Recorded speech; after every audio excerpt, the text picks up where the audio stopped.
This gas station in northern Israel is at a junction between Arab and Jewish towns, where daily life often goes on without incident, but where recent violence showed the delicate fabric of coexistence can tear apart in an instant.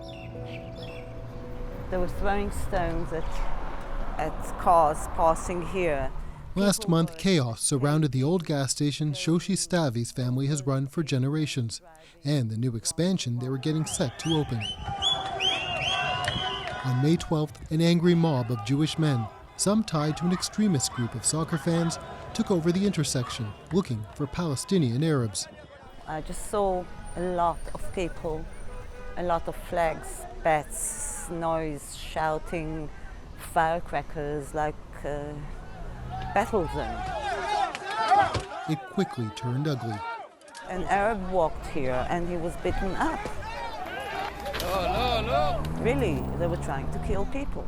And all the while you're just hoping that your workers are hidden and safe. Yes, well, I knew they were hiding. Everything I saw was basically outside this window. Her son Naaman texted his two Arab workers throughout the night as he stood watch. It was naturally terrifying. I was afraid for myself.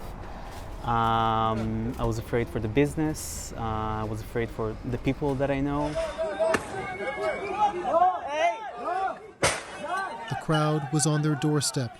From the darkness of their hiding spot, Deeb Jerban was in disbelief.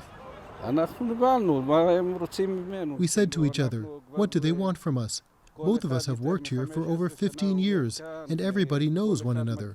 Why us, of all people? It was the end of Ramadan, but instead of celebrating with their family, Jerban and Osmat Shab huddled in fear for 5 harrowing hours. I had high blood pressure, racing heart. I was scared. I went into shock. The experience uniting them in a way they never imagined.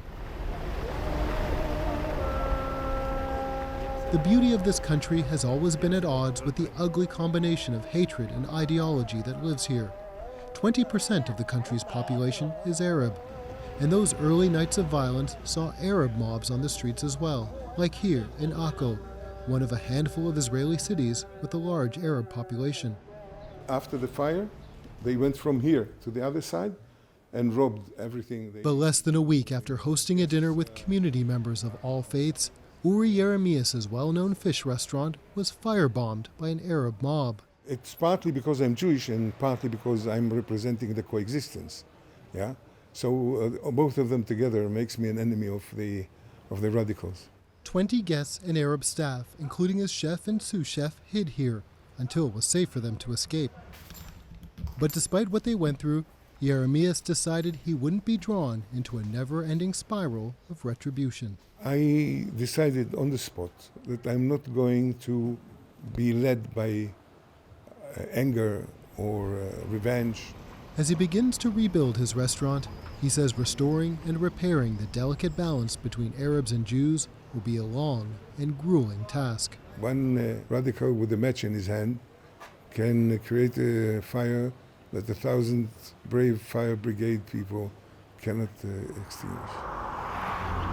Back at the gas station, they hired a security guard and are reminded every day how difficult it will be to restore that delicate balance. As we speak, a man on a motorcycle pulls up.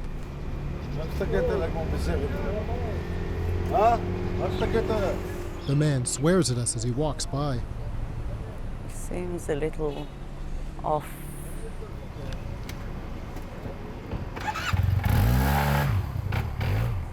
That's my life.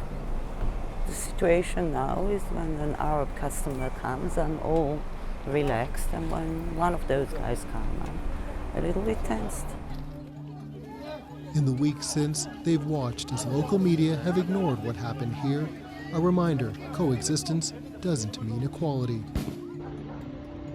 Nationally, Israeli police have cracked down on people involved in the ethnic riots, but the vast majority of those arrested and charged are Palestinian Arabs. The anxiety of that night still haunts Naaman, bringing home a cruel reality. They were carrying Israeli flags, and it really saddens me that the symbol of my country has become something that worries me. Yeah. They said, you don't have to worry, you're Jewish, but any Arab we see here is dead. Especially for Jews with the history of the Holocaust, we should know better.